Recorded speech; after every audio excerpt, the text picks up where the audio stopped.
Muchísimas gracias por estar aquí a la jornada que ha organizado la Asociación Feminista Leonesa Flora Tristán, de la que no voy a decir nada porque la ha presentado antes Miriam, más que un par de cosas para que a quienes estoy viendo ahora, es que la Asociación Feminista Leonesa Flora Tristán fue creada en el año 1975, antes de la muerte de Franco, y fue legalizada en 1977. Y desde entonces ha estado trabajando ininterrumpidamente. También me gustaría que supierais que Flora Tristán impulsó la creación de otras dos asociaciones de servicios y de atención a mujeres en situaciones límite, la Asociación Simone de Beauvoir en 1987 y ADAVAS, la Asociación de agresión a víctimas, de asistencia y ayuda a víctimas de agresión sexual en el año 1991. Bueno, que sepáis que nos reunimos todos los martes, desde la pandemia virtualmente, algunas veces presencialmente, y que seguimos en activo. Y como decía Miriam, que me gustó mucho,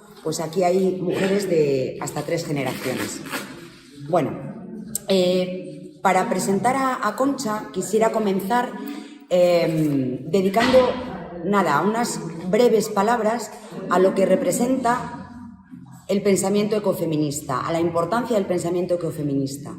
Porque yo creo, y no creo que me equivoque cuando digo, que desde el feminismo hay una cierta resistencia o reticencia al pensamiento ecofeminista. Y creo que es así porque algunas corrientes y algunas tendencias ecofeministas tienden a una esencialización de las mujeres. Por la asociación histórica de las mujeres con lo natural, la identificación de las mujeres con la naturaleza, creo que desde el feminismo pues hay cierta prevención como mínimo. Y es razonable porque las feministas sabemos muy bien cuáles han sido las consecuencias de la identificación de las mujeres con la naturaleza y con lo natural para la conquista de nuestra individualidad y de nuestra autonomía. Sin embargo, el feminismo es un pensamiento crítico. Es un pensamiento que no puede dar la espalda a la realidad que vivimos, y la realidad presente está marcada por la crisis ambiental, por el cambio climático, por la pérdida de la biodiversidad, por la destrucción de los lugares más empobrecidos del planeta. Y además el feminismo no puede desatender estas cuestiones porque las consecuencias de todos estos fenómenos afectan muy singular y muy particularmente, de una forma muy específica, a las mujeres, a la mitad de la humanidad que somos las mujeres. La obra de Concha López Llamas se sitúa en el marco de la teoría ecofeminista, que yo creo no equivocarme, ahora lo dirá ella, elaborada por la filósofa Alicia Puleo. El ecofeminismo de Alicia Puleo es un ecofeminismo crítico, un ecofeminismo de raíz ilustrada, y por tanto se sitúa en la estela de los pensamientos que denuncian tanto los discursos como las prácticas opresivas. La teoría de Alicia Puleo tiene un eje muy claro, que es la reivindicación de la autonomía, de la igualdad y de la individualidad de las mujeres. El ecofeminismo crítico de Alicia Puleo es una propuesta política que va más allá de la denuncia del mal desarrollo y al final acaba representando una propuesta alternativa, democrática, feminista, que no puede concebir la justicia sino en términos de ecojusticia, y que no puede concebir tampoco la solidaridad sin otro concepto importante, que es el de sostenibilidad. Y también me parece muy importante, y en la obra de Concha creo que podemos encontrar esto perfectamente representado, que es una propuesta ética que pretende o que aspira o que propone la universalización de los valores del cuidado y, por tanto, la revalorización de los trabajos, tareas y roles que históricamente hemos desempeñado las mujeres, que precisamente por estar asociados a las mujeres, por haber sido desempeñados por las mujeres, han sido minusvalorados, cuando no olvidados. Como digo, no creo equivocarme cuando digo que Concha, la obra de Concha, se enmarca en esta línea ecofeminista, no esencialista, rotundamente ecologista y también rotundamente feminista. Concha es catedrática de Biología y Geología en Educación Secundaria, y esto me encanta decirlo porque desde la secundaria también se hacen cosas muy importantes y hay gente muy valiosa. Ampliamente reconocida, ha sido premiada por su labor de investigación didáctica, tiene 3 premios Francisco Giner de los Ríos a la innovación educativa del Ministerio de Educación y Ciencia. Es premio a la innovación docente de la Universidad Carlos III de Madrid y el premio por la elaboración de materiales didácticos de la Comunidad de Madrid, entre otros. Destaca como divulgadora de la enseñanza de las ciencias a través de numerosos artículos, publicaciones y ponencias. Ha participado en varias obras colectivas como Job Art, l'Art dona benvinguda al Job, editado por el Institut de Cultura de la Ciutat d'Olot en 2017, y Ábrete Cielo, editado en 2020 por Ecologistas en Acción Zamora y Ediciones Invasoras. Desde 2011, con la publicación de Bajo el dominio del río Negro, mirada interior de la naturaleza, inicia su recorrido en el mundo de la narrativa, que continúa con otras novelas que tenéis por aquí, por cierto, como La piel restaurada, publicada en 2012, o Beatriz y la loba, de 2014, que vino a presentar aquí a León en su momento. También las 14 historias narradas en Espejo Lobo, que publicó en 2018. Como podemos apreciar, aunque solo sea por los títulos, uno de los protagonistas de su obra es el lobo, cuya defensa enarbola, me consta, decidida, acalorada y apasionadamente. Hoy nos presenta su última criatura, tenéis aquí varios ejemplares, Feminista, vivencias y pensamientos en diálogo transformador, que publicó en el año 2022. Esta obra está prologada por Alicia Puleo y el epílogo lo escribe otra ecofeminista reconocida, que es Yayo Herrero. Esta obra, como digo, este libro es una autobiografía y, como las buenas biografías, constituye un espejo en el que mirarse, en el que reconocer experiencias y vivencias propias. Y, como las buenas biografías, está apoyada en un soporte teórico que ayuda a comprender y a interpretar esas vivencias y esas experiencias. Los textos filosóficos, científicos y también artículos de la prensa diaria que nos cuentan las noticias con las que desayunamos siembran toda esta narración en primera persona. Se insertan de una forma extraordinariamente pertinente para explicar y para fundamentar experiencias de una vida que podría ser la vida de cualquiera de nosotras, la vida de cualquier mujer. Muchas de quienes estamos aquí, quienes hemos leído ya el libro, yo lo constato, así es, cuando lo leáis, si no lo habéis leído, reconoceréis muchas de las experiencias, de las situaciones que Concha nos cuenta, como digo, vividas en primera persona. La filósofa Celia Amorós, a quien no puedo dejar de citar, siempre decía que no hay nada más práctico que una buena teoría. Bueno, pues este libro de Concha es un extraordinario reflejo de lo que esto significa, porque apoyar las experiencias que tan generosamente nos regala, que tan generosamente comparte con nosotras, en planteamientos filosóficos, muestra la dimensión práctica de una teoría como la feminista y ecologista, la ecofeminista. Estos planteamientos filosóficos hacen comprensibles muchísimas de las situaciones que vivimos las mujeres y también nos permite revisar críticamente las actitudes, los comportamientos absolutamente aceptados, yo diría normalizados, y los valores, revisar críticamente, digo, los valores que han dirigido el supuesto progreso de la humanidad. Como estamos en un edificio que es el edificio del Albéitar, para aclarar esto que acabo de decir, no se me ocurre mejor ejemplo que el que os voy a poner. Pienso en la ausencia de compasión con los animales no humanos, en, como dice Concha, en la atrofia emocional muy cultivada desde la infancia, que permite que los niños destripen ranas y maten pájaros o corten rabos de lagartija como divertimento, hasta las prácticas de vivisección, de disección de animales en vivo en la mayor parte de los laboratorios de las universidades del mundo y españolas, que es lo que nos importa. En toda la obra de Concha, en esta obra y en toda la obra de Concha, se manifiesta un vínculo que a mí, desde luego, no me cuesta nada reconocer, que es el vínculo que existe entre las reivindicaciones feministas, la reivindicación feminista de la igualdad y la autonomía de las mujeres y la defensa de la naturaleza, de la biodiversidad y del mundo rural, que es algo que se olvida muchas veces. Muchas gracias, Concha, por la valentía que representa esta obra en la que yo creo que podemos decir que te desnudas un poco, en la que compartes episodios de tu vida que yo imagino que habrá sido duro poner negro sobre blanco. Muchísimas gracias por venir hasta León, por acompañarnos, por compartir tus vivencias, como dice el título, el subtítulo de tu obra, tus vivencias y tus pensamientos, que esperemos que efectivamente contribuyan a la transformación de este mundo un poco hostil que habitamos. Muchas gracias. Bueno, pues buenos días, muchas gracias. Muchas gracias a Flora Tristán. Es la segunda vez que estoy de alguna manera en relación con vosotras, porque la anterior vez vine, también estabais vosotras en el evento, Flora Tristán, aunque contacté principalmente con Adabas, exactamente. Pero en el cartel aparecíais las dos asociaciones convocando la presentación de Beatriz Ilálova. Fue un bonito momento en el Ateneo Varillas y en invierno llovía, qué maravilla. Bueno, añoranza. Vamos a ver, realmente la presentación de Marta ha sido tan bonita y que de alguna manera me voy a repetir un poquito, pero como no te preocupes, pero como las personas no han leído la obra, pues imagino que no les importará que insista en algunos aspectos, ¿no?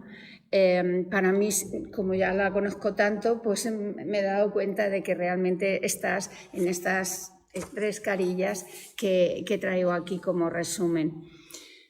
Sí que llevas razón en que mi obra refleja muy bien desde la ficción, una ficción muy informada científicamente, filosóficamente, pues refleja muy bien el ecofeminismo propio de Alicia Puleo. Ella lo expresa así cuando habla de mis libros y a mí eso me hace extraordinariamente feliz, porque antes de solicitar yo su apoyo para presentarme Beatriz Ilálova ya en 2014, pues no estaba yo tan informada, tan impregnada de ecofeminismo. Realmente Beatriz Ilálova, que por aquí está, es esa creo,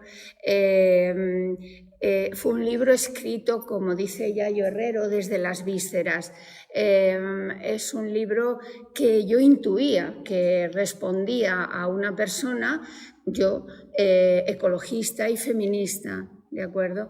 Pero no me atrevía y por tanto entendía que sería también ecofeminista, pero no entendía realmente lo que significa ese concepto, ¿no? No tenía clara la conceptualidad de lo que significa el ecofeminismo, y eso lo tuve a partir del conocimiento personal, de conocer personalmente tanto a Alicia Puleo como a Yayo Herrero, que también me presentaron en aquel momento Beatriz. Bueno, me la presentaron muchas personas, con tantas personas que yo he ido con ellas aprendiendo. Beatriz es una obra que se soporta sobre una estructura como un trípode, como este trípode que tengo aquí delante, 3 patitas, es el mejor trípode imposible, mejor estructura imposible para sostener 3 agresiones: violencia de género, violencia de especie hacia el lobo y violencia o agresión hacia la cultura rural. Y entonces, bueno, ellas me lo presentaron desde el punto de vista ecofeminista, pero otras personas me lo presentaron desde el feminismo y otros desde la parte zoológica, ¿no? Desde el conocimiento, la etología del lobo. De manera que para mí, y también desde el conocimiento de la cultura tradicional rural. Así que para mí todas esas presentaciones fueron motivo de aprendizaje, momentos extraordinarios de aprendizaje, Y por eso sigo haciendo esto con todos mis libros, es decir, desde el primero que escribí, pues me gusta llevarlos de un lado para otro. Sí que es verdad que con los años voy notando el peso del tiempo, el paso y el peso de los años, ¿no? Y voy notando que pesa mucho trasladarme de norte a sur, de este a oeste, cueste lo que cueste, ¿no? Como se dice en el eslogan de las manifestaciones, la lucha sigue cueste lo que cueste, pero es verdad que yo ayudo a divulgar con mis presentaciones aquello en lo que creo, pero también aprendo extraordinariamente de quienes me presentan o de quienes me acompañan, como ahora mismo sois vosotras, ¿no? Con vuestras preguntas en la parte final o al quedarme tomando una copa, una cerveza, lo que sea. Así que por ahí sigo, ¿no? Presentando, como digo, haciendo activismo, ¿no? De lo que entiendo que es algo extraordinariamente interesante para este momento que vivimos desde el punto de vista social y desde el punto de vista ecológico, ¿no? Que es el ecofeminismo. Cuando yo fui informándome, formándome a base de lecturas, no en plan máster, sino que conforme iba leyendo y me iban presentando y me iban recomendando textos, pues yo los iba leyendo, iba subrayándolos, me iba reconociendo en ellos, iba diciendo, ahí estoy, en ese punto estoy, ¿no? Lo subrayaba y ahí se quedaba formando, pues, bueno, incorporado, ¿no? a la mente, a la memoria, hasta que llegó un momento en que dije, Dios, cuánto sé ya a nivel teórico, ¿no? Y cuánto me falta, pero también es verdad que yo siempre, como profesora de secundaria, nunca he esperado a saber todo de todo, porque además es absurdo y ridículo, no se puede.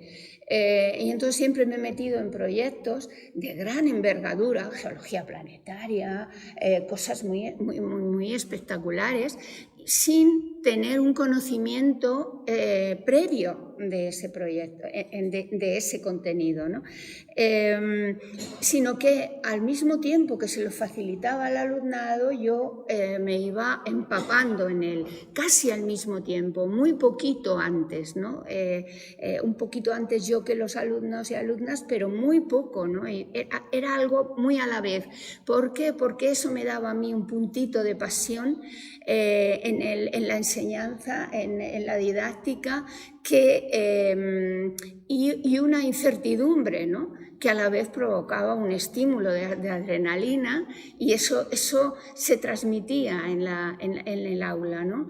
Y yo notaba que los chicos y las chicas lo agradecían porque yo era sincera, y yo de entrada iba sin máscara diciendo, vamos a aprender juntos de esto, y si algo no sé resolver, como estoy bien rodeada de gente, de geólogos planetarios, esto se resuelve, ¿no?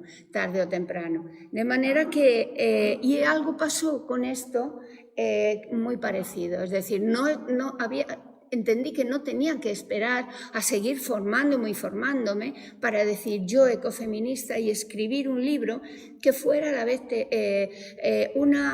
una expresión de mi vivencia, de mi experiencia a lo largo de la vida, pero también de mi conocimiento en el campo del ecologismo, del feminismo y del ecofeminismo en los últimos años.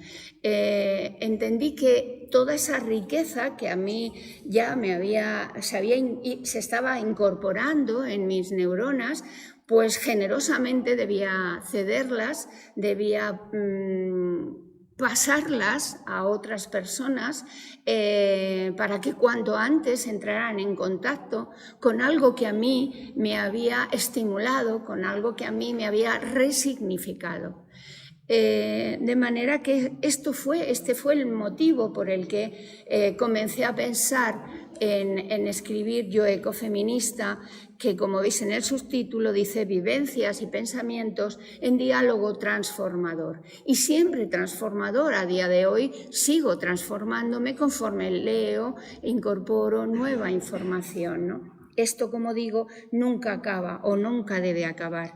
De manera que así configuré la estructura de este libro.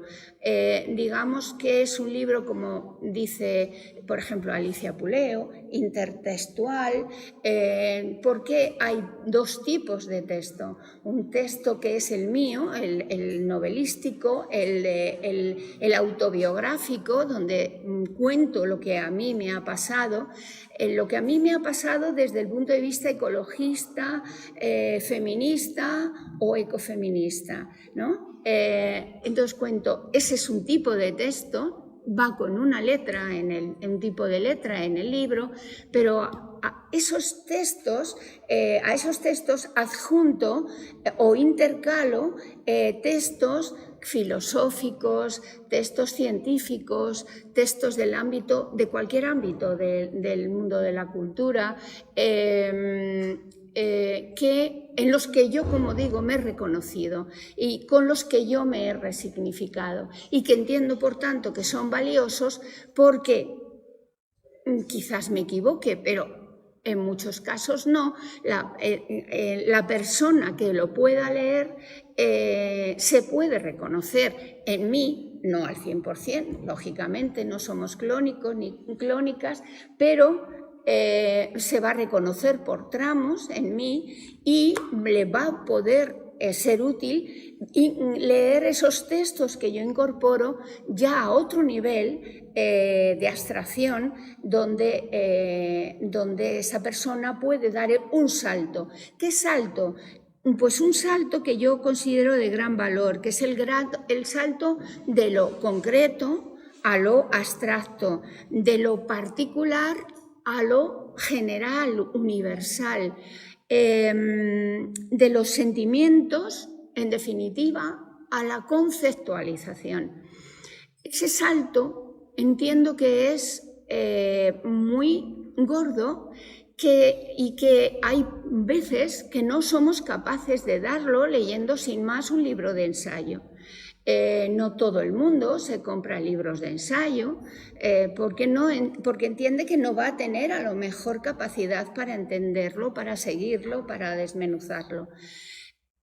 Pero si lo haces de esta manera intertextual, como yo lo he hecho, digamos que, o al menos así lo creo, ese aprendizaje, ese salto a la conceptualidad se va a poder desarrollar sin apenas un desgaste energético intelectual, ¿vale? Es decir, suavemente, ¿no? Precisamente la escuchaba decir en una presentación a Alicia, ¿no? Que decía que de esta manera, dice, entre comillas, los conceptos feministas y ecologistas se vuelven accesibles, se vuelven transparentes, claros, ¿vale? Es fácil dar ese saltito. Y ese salto es muy importante, esa conceptualización es muy importante, porque pasamos de algo. Cuando pasas del sentimiento propio a la conceptualización, estás haciendo un salto también de la conciencia individual, de la conciencia propia, individual, a una conciencia de grupo, a una conciencia de rebaño, una conciencia colectiva, si quieres hasta universal, ¿no? Y ese paso nos libera a las mujeres, entiendo yo, que nos libera de culpabilidades, de culpabilidades que son tan típicas en nosotras, que sentimos a lo largo del día, de los días, a partir de cualquier experiencia, tanto en el mundo, en el ámbito profesional como en el ámbito de lo personal, de lo familiar, ¿no?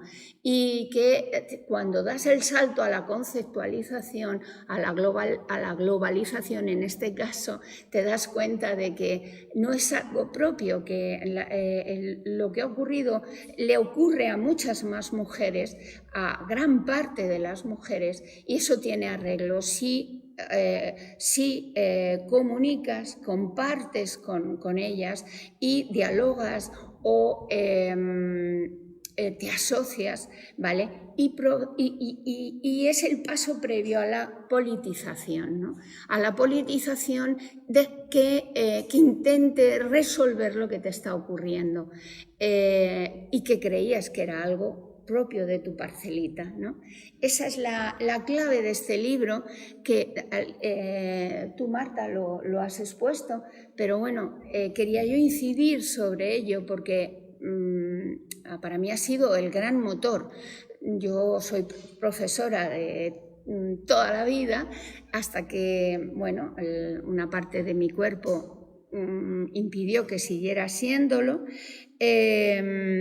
y entonces de alguna manera tengo mi pensamiento pues tengo un pensamiento didáctico, ¿no? Bueno, pero antes de empezar a dar clases también era así. Siempre he sentido la necesidad de facilitar la comprensión de aquello que a mí me inquieta o me mueve o me apasiona, ¿no? Si algo veo atractivo, interesante, increíble, esa pasión me mueve a contarlo, a narrarlo, a ayudar a comprenderlo, aunque sea hablando de cosas muy abstractas como puede ser la bioquímica o a nivel molecular, ¿no? Bueno, ya me apañaré como sea para intentar trasladar, traducir, desencriptar ese conocimiento científico en mi caso, porque soy bióloga, y hacerlo fácil y que cale, ¿no? en cada individuo. De manera que digamos que eso es lo que me ha movido a escribir Yo Ecofeminista. Bien, es un libro que está lleno de hilos, ¿no? De hilos que están tejidos entre sí, hilos que van, pues eso, creando una trama, ¿no? Hilos de diferentes gramajes, hilos muy finos en un comienzo, pero que al irse tejiendo o al irse, sí, conforme la vida te va dando perspectivas diferentes de un mismo problema o del mismo hecho, ese hilo va engordando, ¿no? Se va enriqueciendo y va creando una trama, va modificando también la trama vital, ¿no? Entonces, si os parece, os voy a hablar de unos cuantos de estos hilos, que seguro que hay más, pero que yo creo que con unos poquitos dejo muy claro cuáles son esos hilos que tejen todo lo que se expone en Yo Ecofeminista. Yo Ecofeminista es un libro que va desde la niñez al momento presente, al momento post-COVID más reciente. Ya me hubiera gustado llegar a un año o dos más porque han ocurrido cosas que me hubieran gustado incorporarlas en el libro, pero que de alguna manera yo en las presentaciones las incorporo y ahora os diré cuáles son. Pero bueno, empezaré por un hilo que habla sobre la identidad, ¿no? Claro, si a mí me dicen cuando empecé a escribir este libro que hablara de estos hilos, no hubiera podido, porque uno empieza a escribir con una cierta intención, pero realmente hasta que no has finalizado el libro y te pones a presentarlo una y otra vez, no ves ciertas cosas, ¿no? Ahora soy capaz de ver estos hilos y de ver cómo se han ido tramando y de ver cómo se han ido ganando en gramaje. Entonces ahora puedo decir que en Yo Ecofeminista hablo de la identidad y lo puedo decir incluso en Navidades, pues cogí, yo no había hablado nunca personalmente con Almudena Hernando, una mujer que habla muchísimo sobre la identidad, que categoriza las diferentes identidades por las que pasamos las mujeres y los hombres desde el Neolítico. Ella es arqueóloga, es antropóloga, y entonces me atreví a decirle: Almudena, muchas gracias. Y me gustaría enviarte mi libro, porque creo que a lo largo de él, aparte de que te cito, vas a encontrar el reflejo de diferentes identidades que yo he ido reconociendo en función de cómo tú las defines, ¿vale? Entonces, hay un hilo, ese hilo lo quiero dejar aquí expresado, ¿no? El hilo de esa identidad de niña que va evolucionando hasta el momento presente. Y ese hilo de esa identidad de niña es la identidad relacional, ¿no? Yo comienzo en el libro hablando de mi identidad propia de niña que todos desarrollamos en relación con nuestra familia, con nuestra tribu o con nuestro pueblo, si vives en un entorno rural, porque si vives en la ciudad se queda más en el entorno propio de la familia y de una familia corta, además, ¿no? Aunque luego la amplíes en el momento de las vacaciones y te vas a la zona de origen, ¿no? Como también me pasaba a mí. Entonces esa identidad relacional tiene que ver con esa identidad de apego, la identidad de leche, que también que a mí me gusta definir, ¿no? Porque es la que mamas, ya no solamente de la teta de la madre, sino de las múltiples personas que están en tu entorno y que de alguna manera te hacen clónica. De alguna manera te hacen clónica. Es una identidad que, donde nos hace reconocernos en el presente, la llevamos dentro, no nos podemos descargar nunca de ella porque, como digo, es algo que se ha creado por apego, lo has absorbido por ósmosis y es algo que marca definitivamente tu vida y que las mujeres hemos gestionado muy bien a lo largo de toda la humanidad, desde el Neolítico para acá principalmente, que es esa identidad que nos lleva a jugar y a entender a los demás por empatía, por compasión, porque hemos desarrollado la relación con nuestros congéneres, con nuestra familia o con nuestra tribu. Las mujeres hemos cuidado, incluso no solamente a los humanos, sino también al resto de animales no humanos y de vegetales que empezaban a ser domesticados, ¿no? Los hemos cuidado y ahí en ese rol nos hemos quedado hasta hace relativamente pocos años desarrollando todo ese mundo relacional, el mundo de los cuidados. Esa identidad relacional de la que el hombre es deficitaria. Es deficitaria porque, según Almudena, por ejemplo, y grandes investigadores, además de Almudena y investigadoras, pues que nos dicen que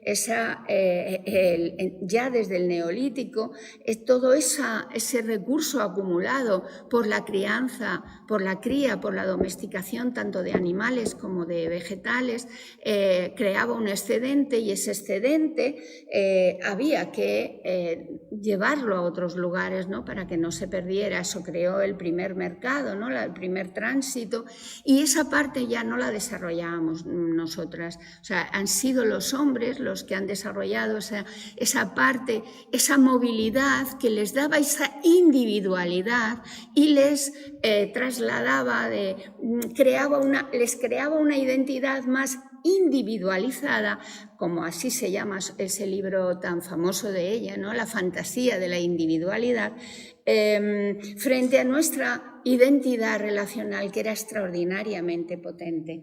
Y ellos se pensaban que tenían una individualidad y, aunque no fuera así, porque ellos sentían el frío fuera del hogar, fuera de la tribu, fuera de su espacio relacional, ¿no? Pero así se fueron creciendo, se fueron volviendo más individualizados, más pseudo-independientes, aunque ellos pensaban, como digo, que eran independientes. Y yo noto cómo a lo largo del libro he pasado por esa identidad plenamente relacional, donde soy muy clónica con los míos, donde soy capaz de imitar a las mujeres, a los hombres, y a aceptar o a impregnarme de todos sus comportamientos, y algunos de ellos no muy aconsejables, que a lo largo del tiempo afortunadamente se han ido transformando y pero porque yo he ido cambiando también de identidad. Es decir, yo cuando era niña era capaz de maltratar, como tú dices, a los animales, a determinados animales,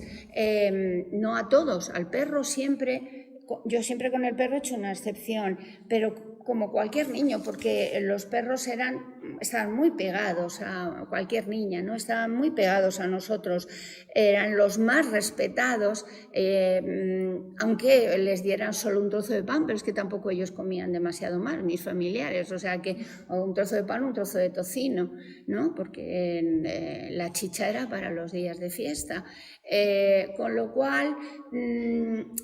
pero al resto de los animales de corral se les podía pinchar para arrearles con una tachuelita, ¿no? en la guiada.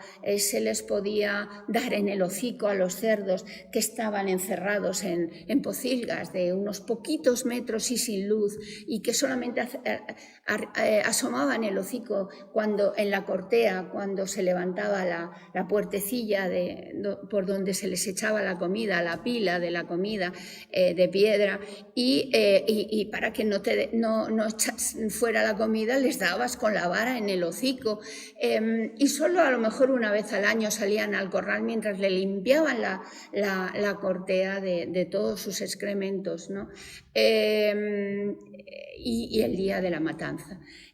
Todo eso lo vas asimilando y lo vas repitiendo sin ningún tipo, porque el sistema, el patriarcado, que todavía no había empleado la palabra, digamos que ha ido alimentando esa atrofia emocional hacia los seres con los que convivíamos. De esa manera, esa atrofia emocional te lleva a su invisibilización y a su posible maltrato. Es el mismo maltrato que hacía también el patriarcado hacia la mujer, ¿no? y que sigue haciendo en muchos casos, y que iguala ese maltrato hacia los animales, hacia todo lo vivo, que no fuera él, ¿no?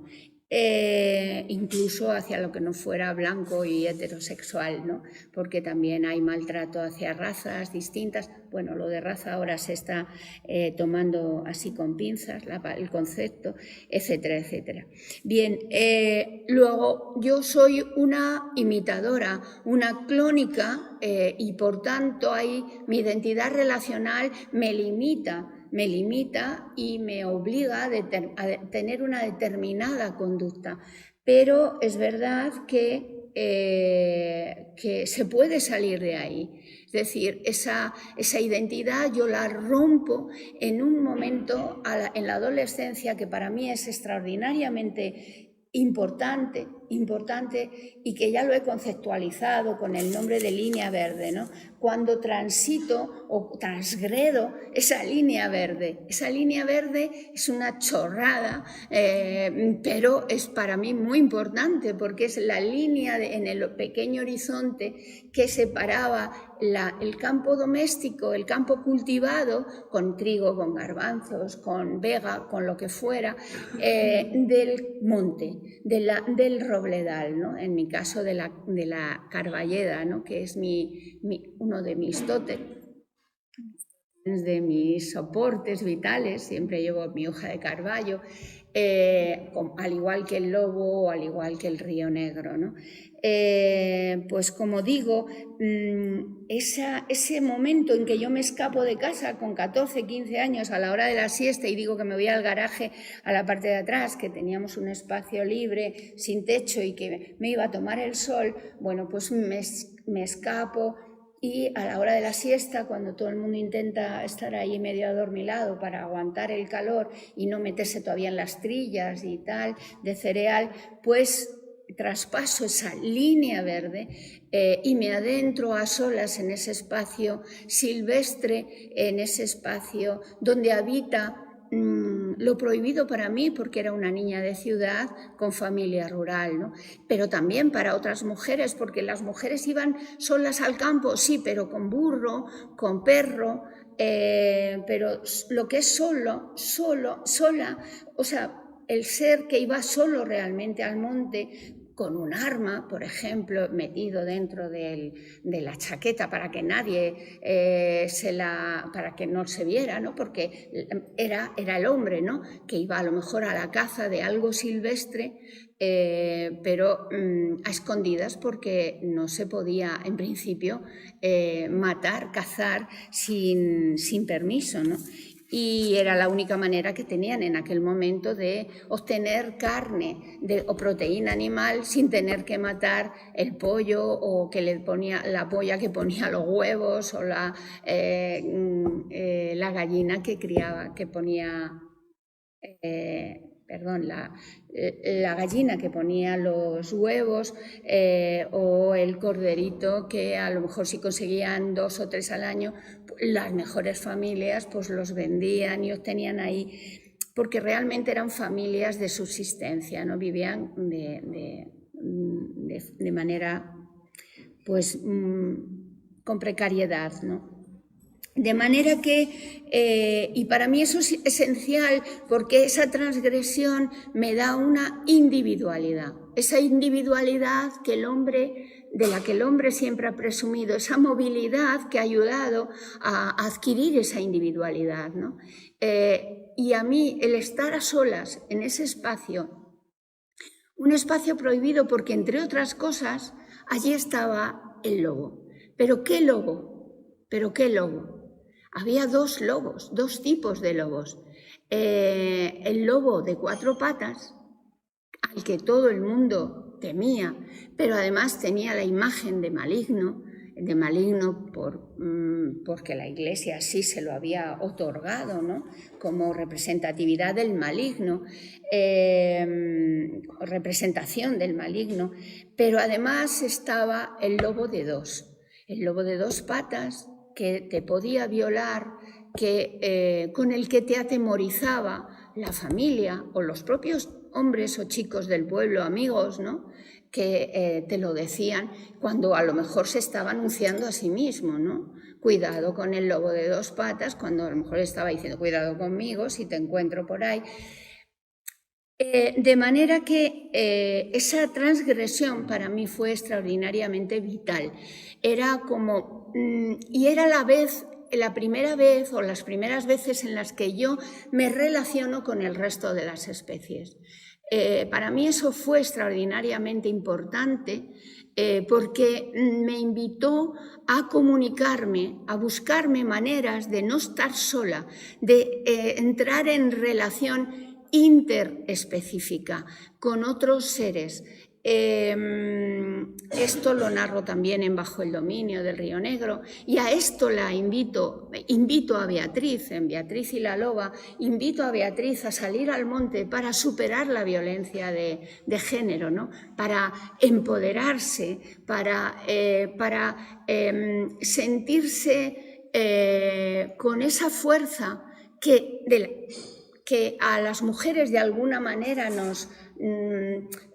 nos impedían llegar, nos impedían adquirir en determinados momentos, y que el hombre, precisamente por entrar en el bosque o en el monte sin pedir permiso, adquiría o había ido adquiriendo a lo largo de milenios, ¿no? Pero todo esto de forma totalmente pues intuitiva, ¿no? Porque yo entonces no leía nada, pero aquello me ayudó extraordinariamente. Al principio, pues sí evocaba a lo mejor protagonistas de novelas del oeste o de novelas, no, de películas, que era lo que se veía en mi tiempo de joven, ¿no? Nos inflaban a películas del oeste y yo siempre elegía por lo que fuera, o bien mujeres pioneras que eran capaces de transformar un hogar de repente, de un establo en medio de una llanura donde allí no habitaban apenas nada, solo el viento, y ellas la convertían en un hogar cálido y maravilloso, sacando del baúl algunos trapos y... Bueno, a mí aquellas mujeres me atraían, pero también, sobre todo, me atraían las indias y los indios, principalmente. Aquello de nadar desnudos o con muy poca ropa y de meterse con un cuchillo entre los dientes, ¿no? Y sin hacer ruido, imitando a una nutria o imitando a... Pues, ello para mí era el culmum. Por eso digo, era una transgresión de un espacio muy, muy sencillito, pero que en su tiempo te amenazaban con él, ¿no?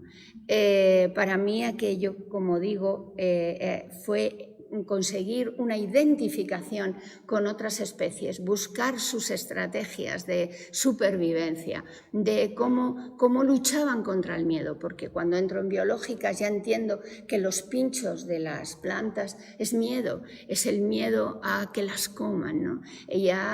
A protegerse. Entiendo de mecanismos bioquímicos que adoptan las plantas o los animales pues para no quedarse preñados en determinado momento, sino cuando ella quiere, entiende que hay más recursos alimenticios para las crías, etcétera, etcétera. Entonces, todo esto para mí, como digo, lo adquiero en la adolescencia y afortunadamente me acompaña hasta el día de hoy. Afortunadamente y desgraciadamente, porque también en el presente me lleva a un dolor, a una ansiedad, a una ecoansiedad, a una solastalgia que se llama. Es una enfermedad como de añoranza, ¿no? De añoranza por lo que empieza a escasear, por lo que está enfermando, por esas carballedas que van dando paso a encinares. Porque no llegan hasta ellas las brumas atlánticas, ¿no? del oeste atlántico, que atraviesan Galicia y que llegaban antes sin ningún problema hasta mi territorio y hacían esas carballedas frondosas, verdes, húmedas, hasta que llegaba casi el invierno, ¿no? Ahora eso lo presencio en agosto y el dolor es inmenso. Cuando veo a mi río Negro segregarse en pozas como este verano, cuando yo comento en Bajo el dominio del río Negro, en la solapa de atrás, no, en la sinopsis, digo, para mí el río Negro es la prolongación de mi arteria aorta y no es un decir, ¿no? Es una realidad, ¿no? Si ese río Negro está enfermo, está tóxico, se llena de toxicidad o se evapora y pasa a otro nivel, yo me asfixio, ¿no? Yo me asfixio. Entonces, como digo, ese fue mi gran logro, hacer esa transgresión a los 14, pero ahora en la década de los 60 veo que me está asfixiando, que me está ahogando. Aún así, agradezco a la vida el haber desarrollado décadas, 5 o 6 décadas o 4 y pico décadas de convivencia y de interacción en una naturaleza silvestre, biodiversa, que tanto me ha enriquecido. Otro de los hilos, por ejemplo, es el de, en relación con esto que estoy diciendo, es el de la... Bueno, no he terminado el de la individualidad, que es el de la individualidad, pasar de la individualidad relacional a la individualidad independiente, pero además de independiente, individualizada, además independiente, cosa que los hombres nunca han llegado a desarrollar, porque han sido independientes, se han creído independientes al vivir en las fábricas, alejados de la zona del hogar, al salir fuera de las casas, al irse a otros pueblos a mercadear, miles de kilómetros de independencia que les separaban del hogar, pero no, perdón, de individualidad, pero no de independencia, porque en el fondo, sin nosotras en el hogar no era nadie. Sabemos que en el mundo del feminismo siempre se ha dicho que por un lado estaba la producción, por la esfera de la producción, el hombre en ella y nosotras en la esfera de la reproducción, pero que sin esa esfera de la reproducción que nosotras hemos desarrollado en el hogar, los hombres no habrían podido llegar a desarrollar esa esfera de la producción, porque les hemos alimentado, les hemos cuidado, les hemos limpiado, todo esto que para qué voy a contar aquí, siendo vosotras feministas y más seguramente que yo. Digo en cuanto a pensamiento feminista porque habéis profundizado mucho en él. Mientras que nosotras, las que ya hemos formado parte del siglo pasado y que hemos salido fuera del hogar a trabajar fuera, hemos adquirido esa individualidad, pero además esa independencia. Y por tanto, tenemos una categoría de identidad que el hombre todavía no ha desarrollado. Le falta tener ese nivel de individualidad independiente que las mujeres hemos desarrollado y que además nosotras nunca hemos perdido la relacional, porque seguimos manteniendo en nuestro espacio privado esa capacidad de manejar las relaciones como ellos no saben, porque no han querido hasta el momento jugar con los roles y abrir campos, ¿no? Bien, otro hilo, como digo, es el en relación con esto que os contaba de los dos tipos de lobos, ¿no? Esa agresión sexual atraviesa también toda la novela, esa agresión sexual hacia la niña, hacia la joven adolescente y hacia la mujer que soy en el momento y adulta ya en el momento presente. Esa agresión que está impresa en nuestros cuerpos y, como digo, de todas las edades, porque sobre ellos se ha aplicado lo que se conoce como la doctrina del terror sexual. Y aquí nombro a Nerea Barjola, ¿no? Con su libro Microfísica sexista del poder. El subtítulo es sobre las niñas de Alcácer. Por favor, si no lo habéis leído, os invito también porque aclara mucho este tipo de situación, ¿no? Realmente todas las generaciones sufrimos de esa agresión sexual y de un terror sexual casi específico en cada generación. En mi caso, a mí me tocó el lobo, porque pasaba mis momentos de mayor independencia con mi familia rural y, por tanto, ese agresor sexual era el lobo de dos patas, ¿no? Porque en realidad tardé tiempo en darme cuenta de que de ese lobo me amenazaban casi más que del otro, ¿no? Y entonces toda esa agresión está atravesando toda la trama, porque hay un capítulo casi justo al final del libro, muy cerca del final, donde ese terror se vuelve a reencarnar en mí cuando pasé un día estoy caminando por una carretera secundaria y escucho un coche Simplemente por escuchar el coche ya se desencadena, se pone en marcha toda una doctrina, ¿no?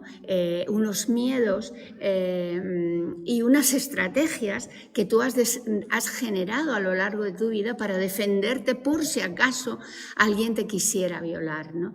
Entonces, y eso ocurre justo al final, cuando pues hará a lo mejor 3 o 4 años, ¿no? Un coche se para al lado mío, bueno, me sobrepasa, se para, pero se desencadena toda la trama, ¿no? Como el cambio de marchas para ir decelerando.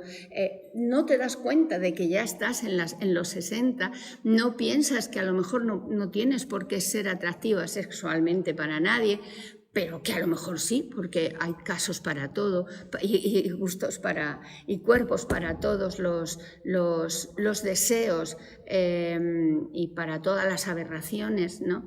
Y entonces, como digo, vuelve a reproducirse en mí todo ese miedo y todas esas estrategias. Y digo, está en el final del libro, prácticamente en el último tercio del libro.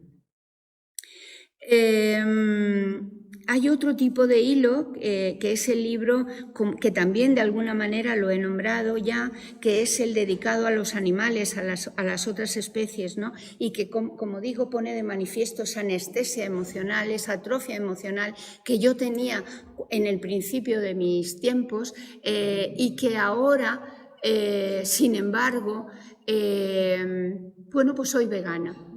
Ahora soy vegana. Ahora me meto en el monte y miro dónde piso, cuido dónde pongo la pisada.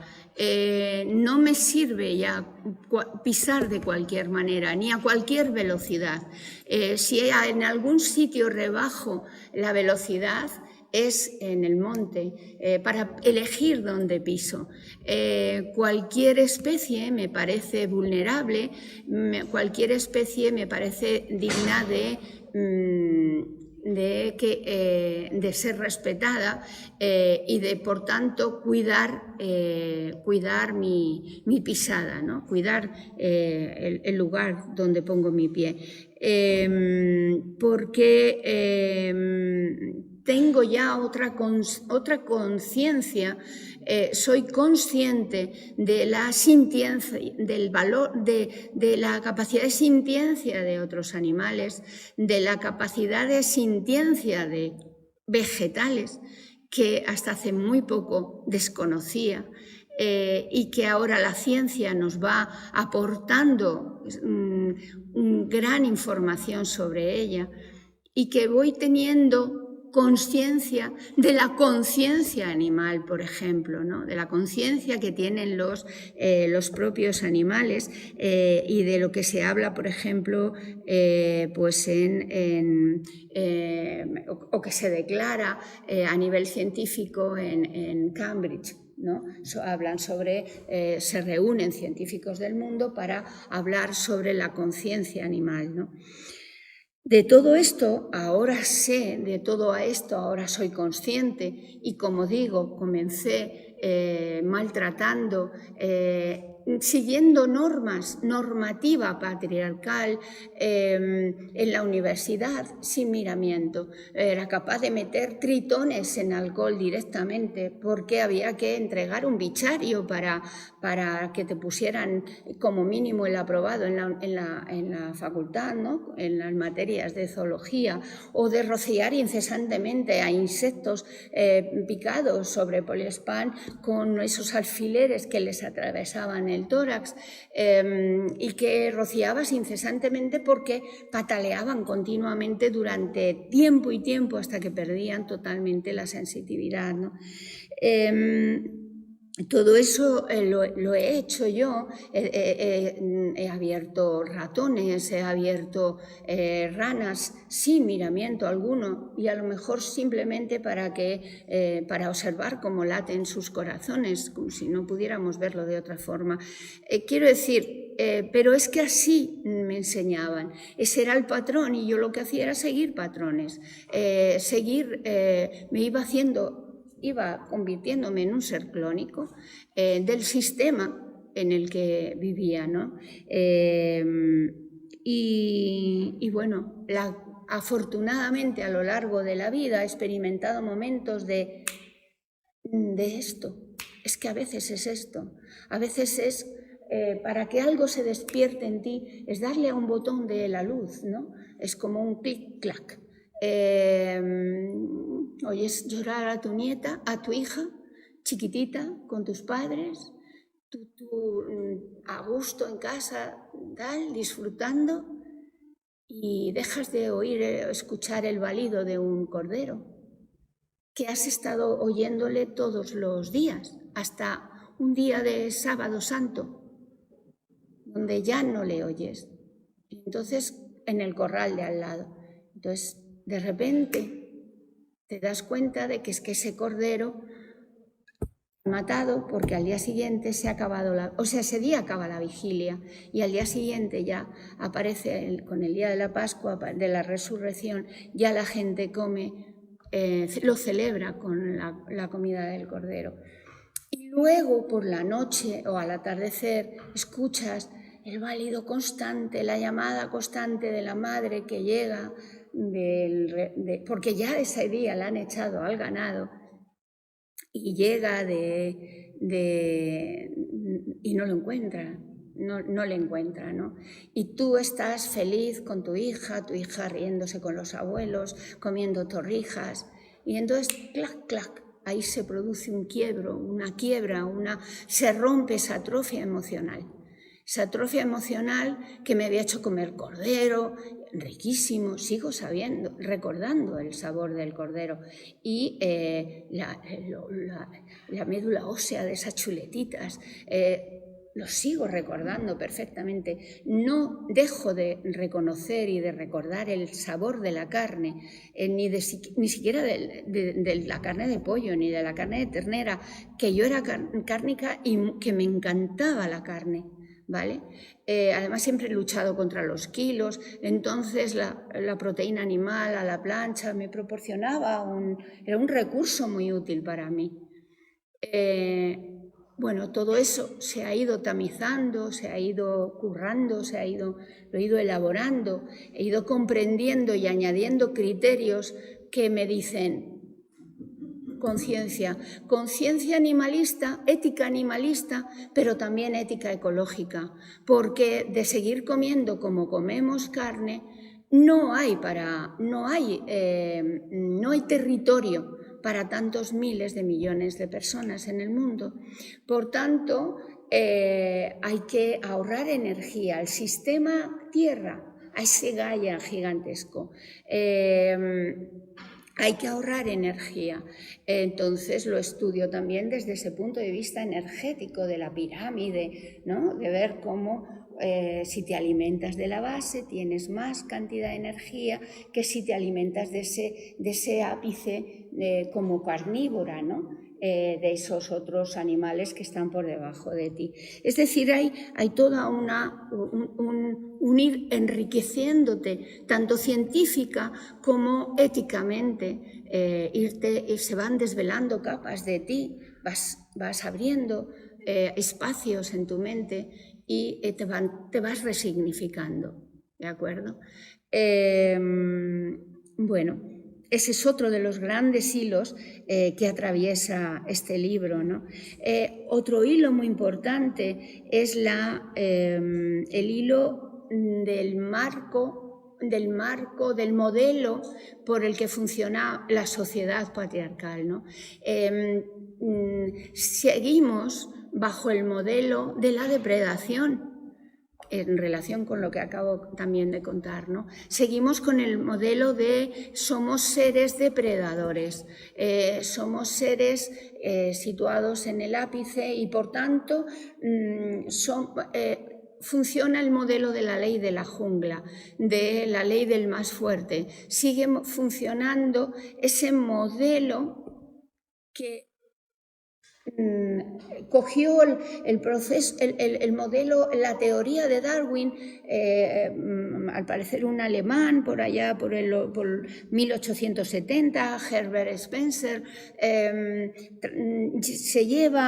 aplica los conceptos biológicos de la selección natural y de la supervivencia del más fuerte y del más apto, y se lo lleva a la sociología, a la economía y a la política, y aquello se transforma en un neodarwinismo social, ¿no?, tan brutal que del que hacen uso los neoliberales para acabar con todo lo que se les antoje con tal de conseguir el fin que creen que les va a hacer más poderosos y más económicamente en el mundo y socialmente, ¿no?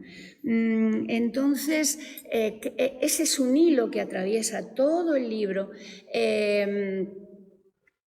Que recurro al lobo para hablar sobre esa depredación, porque él es depredador y lo utilizan, ¿no?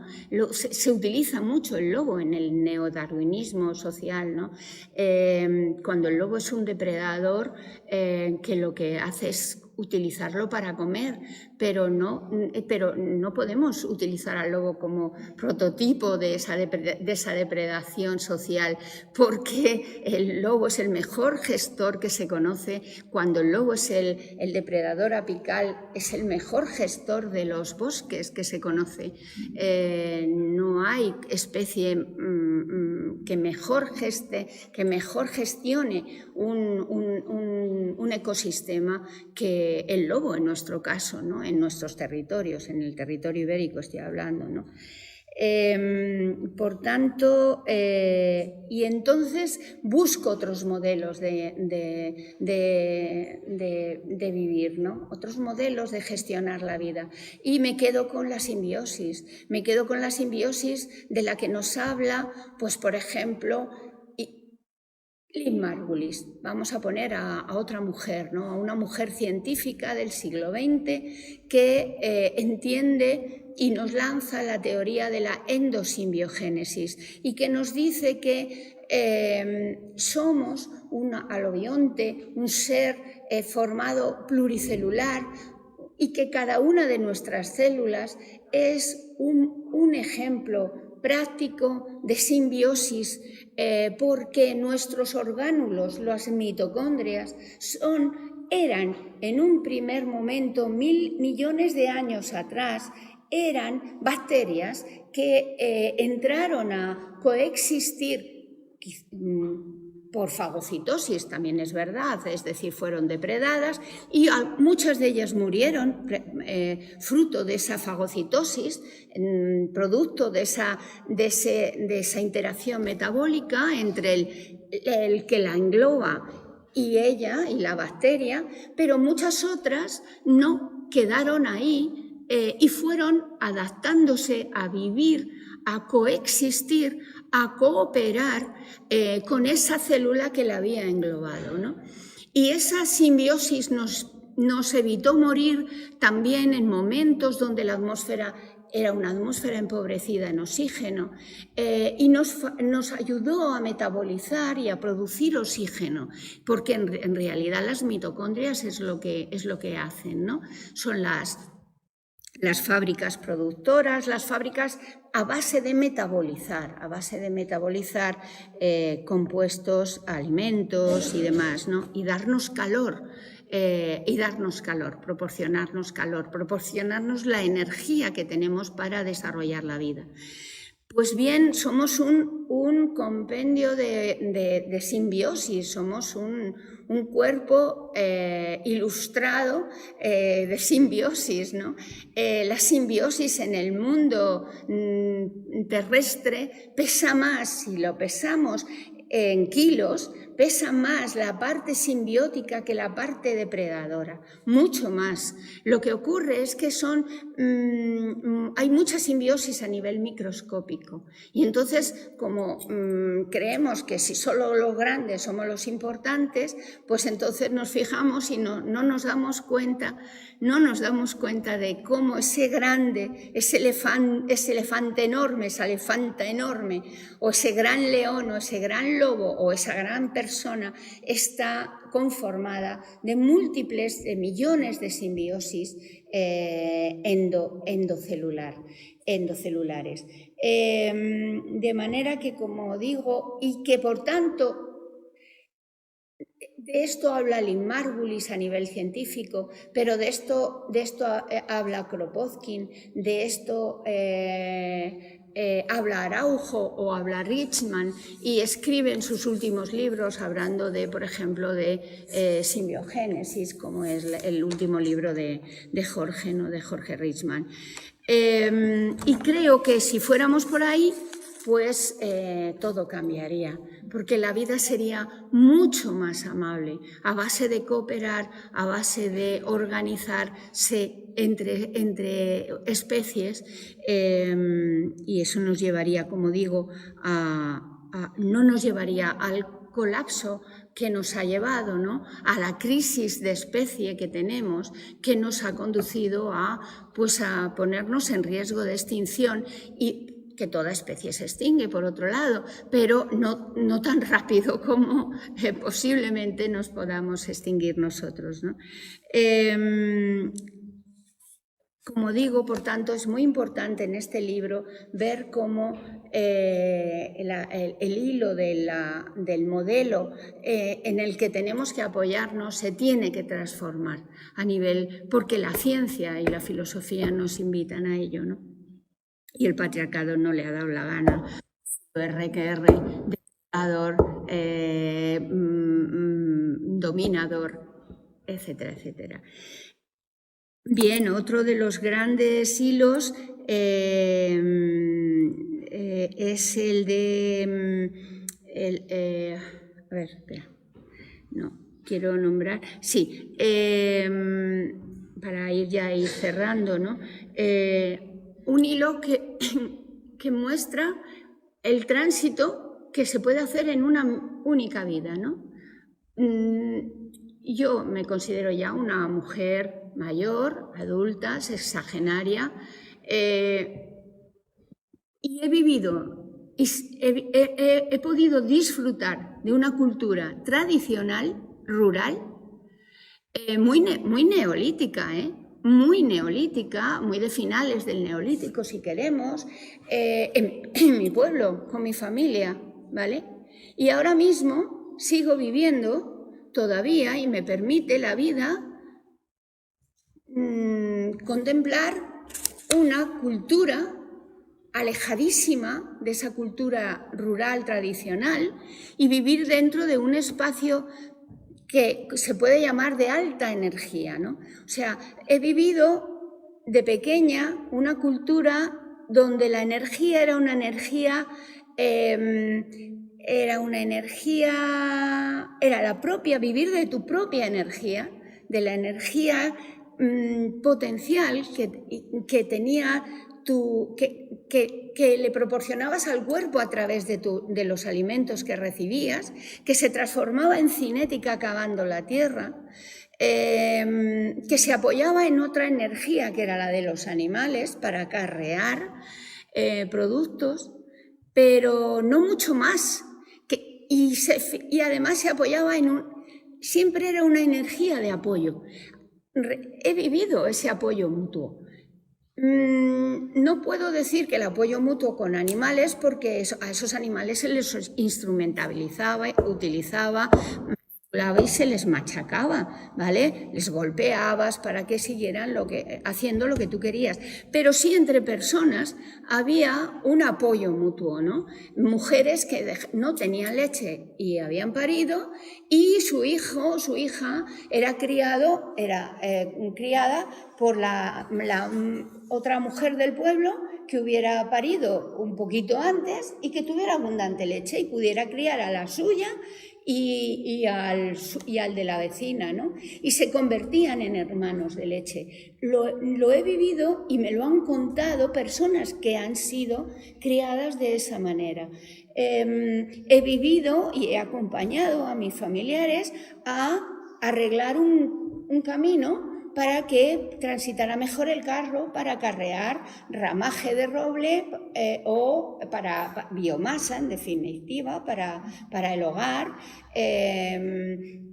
Y entonces he vivido ese cavar entre todos, azadas comunes, carretas, tal, para arreglar aquel camino, o arreglar un canal de agua por donde fuera el agua para una vega, que después iba a pasar por vela ese agua a todos los vecinos. Todo eso lo he vivido, esa energía de apoyo mutuo, ¿no? Y como digo, a día de hoy vivo inmersa en ese concurso de alta energía que nos está llevando al colapso como civilización.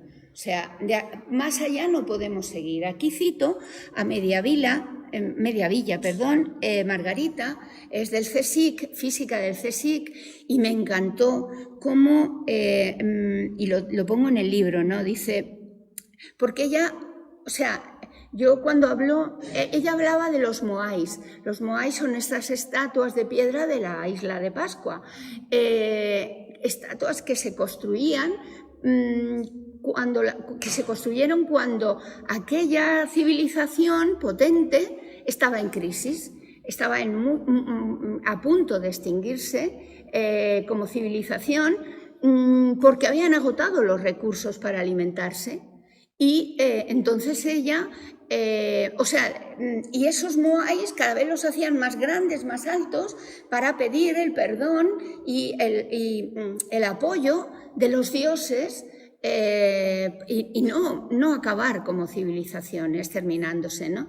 Vale, ahora mismo yo veo los grandes molinos eólicos de 200 metros de altura o los grandes macroproyectos de renovables, de placas fotovoltaicas, los veo como los grandes moais, ¿no?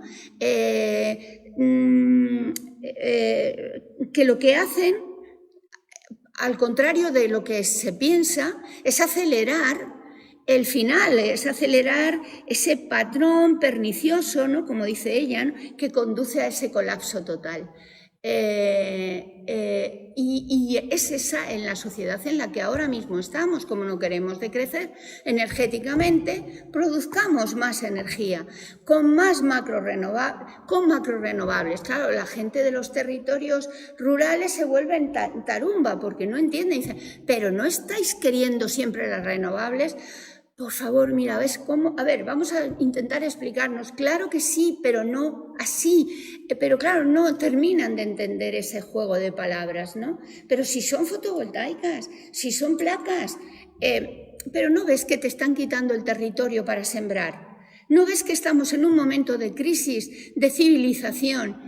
Y que tus hijos, tus nietos, tus sobrinos que están en la ciudad se van a volver a lo rural, porque en la ciudad no va a entrar nada, y porque es un parásito, la ciudad son parásitas, entonces, y van a volver a su territorio. ¿Y qué van a hacer aquí? Si toda la tierra fértil, todo el monte biodiverso se lo ha ocupado el oligopolio eléctrico. ¿Qué van a hacer? Sí a las renovables, pero a las renovables en forma de comunidades energéticas, que esto es lo que me falta por escribir en el libro, pero que ya aprovecho para decirlo. Sí, en forma de comunidades energéticas totalmente democráticas, donde incluso se puede beneficiar de esa energía producida entre unas cuantas plaquitas en un pequeño espacio o en tejados o en tejados propios o en tejados pero comunitarios o en tejados que proporcione el ayuntamiento, ¿vale? Instituciones, en naves del ayuntamiento, en tal. Bueno, pues con esa energía, incluso el que no tiene para pagar esas plaquitas o ese aerogenerador, oye, pues se le puede dar un apoyo hasta que pueda conseguir y no quedarse sin luz, no quedarse sin electrificación. ¿De acuerdo? Entonces, por ahí sí vamos, pero no ocupando los territorios que se van a necesitar para producir alimento. Menos del que utilizamos a día de hoy, porque claro, comemos lo que nos da la gana fuera de temporada, sin medida, y somos muchos. De nuevo. Bueno, pues todo esto sigue estando en el libro, excepto esto último, que lo he dicho porque si no reviento. Y ya el hilo, 2 hilos más, pero muy breves. El hilo que va desde una niña totalmente, como digo, asimilada con el patriarcado, a una mujer ecofeminista. Este podría ser el gran hilo final o el final de esto, pero quiero poner el final en una cosa. Para mí un referente en la vida fue mi abuelo el Carballés, el de aquí, ¿no? A mí fue la persona que me presentó la Carballeda, que me presentó a su familia, pero también me presentó a su entorno silvestre. Él era un amante de su territorio, ¿no? También porque se había ido a Madrid y entonces lo añoraba, ¿no? Esa añoranza me hacía repetir con él los nombres de todas las familias. Vamos por el barrio de arriba, a ver, bajamos por esta calle y ¿quiénes están? Y yo ahí repitiendo los nombres, pero feliz, ¿no? Con mi abuelo. Él añoraba aquello y claro, me enseñó la añoranza, me enseñó a disfrutar cuando llegaba a ese territorio y asimilarme a él, ¿no? Y ahora yo soy abuela. Y ahora yo soy abuela de una niña de 5 años, Anuk Lobo, en Teutón, por ahí arriba. Nos gustó el nombre, les gustó a los padres y yo contenta como unas castañuelas. Porque las cosas se transmiten sin hablarlas, ¿no? Como, pues eso, por ósmosis, entran, ¿no? Entonces atraviesan la piel y así se llama mi nieta. Y yo ahora soy la que le tengo que traspasar ese legado a ella. Pero se lo paso con ese sabor agridulce en mí, ¿no? Con un río enfermo, con un territorio que me lo van a ocupar con placas, con un territorio abrasado por el agua, por el sol, ¿no? Sin que lleguen hasta él esas brumas atlánticas que tanto me han hidratado a mí la piel y el alma, ¿no? Todo eso se lo tengo que traspasar a mi nieta, pero de otra manera. Y me duele profundamente, pero hago como que no, porque tengo que transmitírselo con la esperanza de que ella pueda vivir en él, buscándose las mañas, ¿no? Y eso no es fácil, porque ese territorio está siendo vendido, ¿no? Como digo yo, al señor de la oscuridad, ¿no? Que es el patriarcado capitalista, neoliberal, que devora todo lo que existe, como en el peor de los cuentos posibles. Y con esto ya dejo.